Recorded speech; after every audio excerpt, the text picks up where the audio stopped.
Hey, salut les Grillardins, c'est le chef Colosse.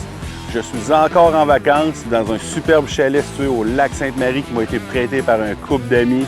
J'avais pas le goût de me casser la tête aujourd'hui, on y va simplement pour notre recette de la journée, un bon dessert. Mais vous me connaissez, chef Colosse ne peut pas simplement faire un petit dessert standard.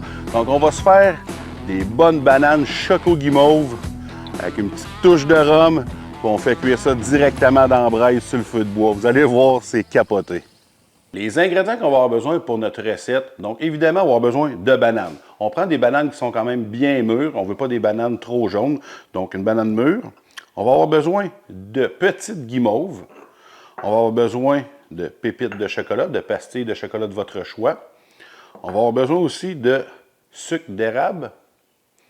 Et en finition, on va avoir besoin de granola qu'on va venir racheter à la fin. Et comme on est en vacances, si vous avez 18 ans et plus, on va terminer la recette avec une petite touche de rhum brun qu'on va faire flamber. Si vous n'avez pas 18 ans, on oublie cette étape-là. Mais peu importe, la recette va être complètement débile. La première étape qu'on fait dans la préparation de notre banane, on va couper la banane, donc on la garde entière, mais on va y venir faire une incision ici sur le dessus. On garde la peau, on va ouvrir notre banane le plus possible. C'est là qu'on va venir mettre nos ingrédients. Donc, on veut se retrouver avec quelque chose comme ça. Deuxième étape, on va venir mettre en premier nos pépites de chocolat. Vous en mettez la quantité que vous voulez. À ça, par la suite, on va rajouter nos petites guimauves. Donc, vraiment, on s'assure de peser pour que ça aille dans le fond de notre banane. Et voilà. Donc, vous voyez un petit peu le principe de qu'est-ce qu'on veut. Par la suite, on va y aller avec notre petite touche de pépites d'érable. C'est pas plus compliqué que ça. Donc, par la suite, on va emballer tout ça dans un papier d'aluminium. On va aller déposer ça dans la braise un 7-8 minutes. Par la suite, on va ouvrir. On va aller ajouter notre granola. Puis, si vous avez 18 ans et plus, notre petite touche de rhum. Donc, on s'en revoit au feu.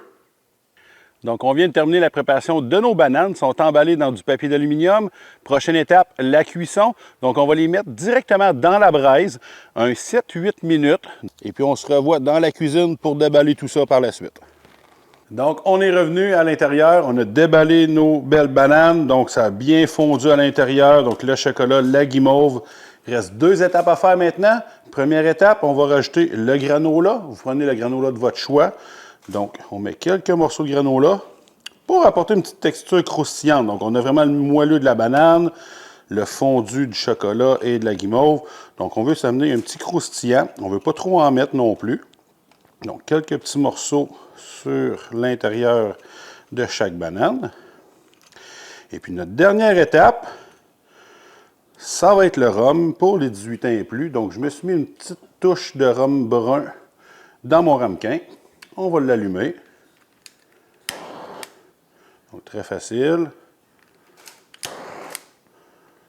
Voilà. Donc, le fait de l'allumer va faire évaporer l'alcool. On va garder les goûts caramélisés du rhum. Donc, on laisse l'alcool s'évaporer. Et puis, à l'aide d'une petite cuillère, donc évidemment, on ne veut pas exagérer, on veut juste venir rajouter un petit goût. Donc, on met quelques gouttes. Si on est le samedi soir, on peut mettre quelques cuillères. Voilà. Et ça complète notre recette de bananes avec guimauve et chocolat et un petit soupçon de rhum. J'espère que vous avez aimé ma recette de la journée. En tout cas, moi, ça fait un plaisir à faire. Maintenant, mon deuxième plaisir, ça va être de me prendre une bonne banane, de prendre la bouteille de rhum, puis d'aller dehors, regarder le lac dans ce merveilleux chalet.